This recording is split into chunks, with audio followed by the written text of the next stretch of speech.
नमस्कार, मैं वंदना Khurana Excel lawyer में आप सभी का स्वागत करती हूँ। और जो न्यू एडवोकेट्स हैं उनके लिए मैं वीडियो बना रही हूँ। जो लोग प्रैक्टिसिंग लाइन सोच रहे हैं कि हम किस लाइन में जाएं, तो वो लोग लेबर कोर्ट केसेस, अगर आपका इंटरेस्ट है लेबर कोर्ट केसेस में, तो ये बहुत अच्छा ऑप्शन है आपके लिए कि आप लेबर कोर्ट में जो लेबर कोर्ट केसेस हैं वो देखिए।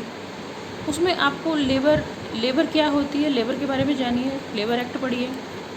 और जो लेबर है कहीं काम करती है, कहीं किसी फैक्ट्री में जाके या किसी के लिए काम करती है, वहाँ पे जो एक्सीडेंट्स हो जाते हैं फिर उनको आगे मुआवजे वगैरह दिलवाने पड़ते हैं या केस फाइट करना पड़ता है मुआवजे के लिए। ये सारा जो केसेस हैं वो लेबर कोर्ट के थ्रू होती है। तो ये एक बहुत बढ़िया ऑप्शन है। उसके लिए आप क्या करें कि अगर आप बिल्कुल न्यू हैं तो आप पता करें कि लेबर कोर्ट के केसेस कौन देखता है। जो भी आपके नज़दीक कोर्ट है या जहाँ पे भी आप प्रैक्टिस करने के इच्छुक हैं, क्योंकि जो लेबर कोर्ट के केसेस देखते होंगे सीनियर लॉयर, उन्हीं के पास जाके आप प्रैक्टिस करें। कम से कम 2 साल प्रैक्टिस करें, ड्राफ्टिंग सीखें, आर्ग्यूमेंट करना सीखें। धीरे धीरे एकदम कुछ नहीं होता है। आप सोचो 4-6 महीने में मैं परफेक्ट हो जाऊँगा, ऐसा कभी नहीं होता है। आपको देखना पड़ेगा आपके सीनियर कैसे डील करते हैं, आप फिर वैसे ही सीखिए। कोशिश कीजिए उन्हीं के पास सीखते रहिए, क्योंकि परफेक्ट होने में टाइम लगता है। कुछ कह नहीं सकते, साल लगे, 1.5 साल, 2 साल, आप 3 साल दीजिए इसमें। आपको जब आपको ये लगे कि हाँ, उसके बाद भी अगर इंडिपेंडेंट काम करें फिर भी सीनियर से कंसल्ट करते रहिए, क्योंकि आप जितना प्रैक्टिस करोगे उतना आप अपने आप को शार्प करते जाओगे। तो ये एक बहुत अच्छा ऑप्शन है कि आप लेबर कोर्ट में भी अपनी जो कैरियर है वो आप इसको आगे बढ़ा सकते हो। इसके लिए आपको जो भी, मान लीजिए जो दूसरे स्टेट के हैं, मैं दिल्ली से बात कर रही हूँ, लेकिन जो दूसरे स्टेट के हैं, मोस्टली ऐसे भी एडवोकेट्स होते हैं जो सिर्फ एक लेबर कोर्ट ही नहीं देख रहे, दूसरे केसेस भी देख रहे होते हैं। तो वहाँ पे भी आप सीख सकते हो। ऐसा नहीं है अब मैंने कह दिया आप सिर्फ लेबर कोर्ट का देखें, एडवोकेट ना मिले आपको।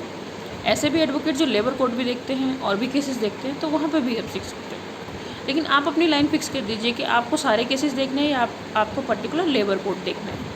तो पर्टिकुलर लेबर कोर्ट देखना है तो पर्टिकुलर लेबर कोर्ट पे काम कीजिए। ये आपके लिए बहुत अच्छा ऑप्शन है।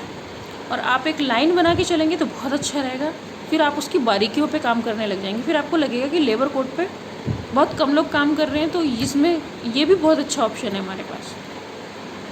तो आप जब किसी लेबर को न्याय दिलाएंगे या उसको मुआवजा दिलाएंगे तो बहुत आपको भी अच्छा लगेगा। और आप उसी लाइन में प्रैक्टिस करेंगे तो आपको केसेस भी काफ़ी सारे मिलेंगे। ऐसा नहीं कि इसमें केसेस कम होते हैं, क्रिमिनल केसेस ज़्यादा होते हैं। देखिए प्रैक्टिस में भी बहुत सारे एडवोकेट्स होते हैं। हर साल इतने सारे बच्चे LLB कंप्लीट करके निकलते हैं, एनरोल होते हैं। तो सारे ही तो लेबर कोर्ट में नहीं जाते, सारे ही क्रिमिनल की प्रैक्टिस नहीं करते, सारे ही प्रैक्टिस नहीं करते। बहुत सारे लॉयर्स ऐसे भी हैं कि बस LLB कर ली और लेकिन वो कोई दूसरा काम, वो कहीं और सेलेक्ट हो गए, वो कहीं और चले गए, कोई और जॉब पे चले गए, उन्होंने प्रैक्टिस नहीं की। ऐसे भी बहुत हैं, लेकिन बहुत कम होते हैं जो कोर्ट में प्रैक्टिस करने के उद्देश्य से ही LLB करते हैं और वो करते हैं, उसको कंप्लीट करते हैं। वरना ज़्यादातर क्या होते हैं, लाइनें अलग अलग हो जाती हैं। जैसे मैंने बताया इतने सारे ऑप्शन मैं आपको दे रही हूँ, तो हर कोई एक क्रिमिनल लॉयर तो बनेगा नहीं ना। कोई ना कोई लाइन पकड़ के सब इधर उधर हो जाते हैं। तो अगर आपको लगता है कि आप एक इसमें जो मैंने आपको बताया लेबर कोर्ट का काम देख सकते हैं, तो आप देखिए, आप इसको ज्वाइन कर लीजिए। आपको बहुत सारी चीज़ें सीखने को मिलेंगी इसमें। इसी के साथ मैं वीडियो समाप्त करती हूँ। अगर आपको पूछना है इससे रिलेटेड कुछ, तो आप मुझे व्हाट्सअप कीजिए, मैं जवाब दूँगी। वंदे मातरम।